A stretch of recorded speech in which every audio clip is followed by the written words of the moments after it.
एक जीवंत जंगल में प्रकृति खिल रही थी। पत्तों की सरसराहट और चहचहाहट हवा में गूंज रही थी। हरी भरी जगहों में एक चतुर प्राणी पोषण तलाश रहा था। एक भाग्यशाली दिन प्रबल गर्जना गूंज उठी। जमीन कांप रही थी। नई आकृति उभर आई। जंगलवासियों में घबराहट फैल गई। जंगल में घबराहट फैली। जीवन क्रूरता की छाया में रुका। चिंता ने प्राणी के विचार धुंधले किए। क्या सद्भाव लौटेगा? डर के बजाय उसने आगे बढ़ा। उसका साहसी दिल स्थिर और मन में बहादुर विचार थे। उसने विश्वास किया कि ताकत दोस्ती बना सकती है।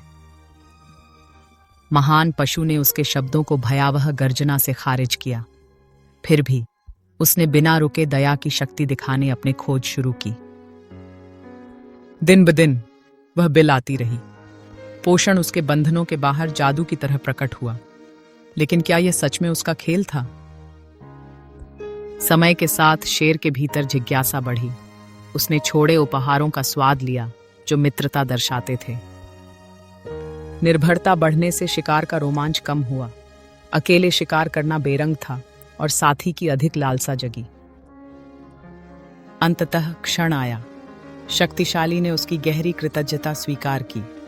माफी अडिग नदी की तरह बहने लगी और ताकत अब एक विकल्प बन गई थी। नए उद्देश्य के साथ वह एक संरक्षक बन गया। तनाव खत्म हो गया। हंसी जंगलों में गूंजने लगी। साथ में उन्होंने सद्भावना का एक अभयारण्य बनाया। जीवन लौट आया, फिर खिला। रंग और आवाजें समृद्ध। जादू ने हर कोने और दरार भर दी। साहसी दिल चाहिए। उसने धीरे मुस्कुराया, परिवर्तन के जन्म को जानकर। जंगल में साहस एकता में खिल उठा, समय की पुरानी कहानी जैसी।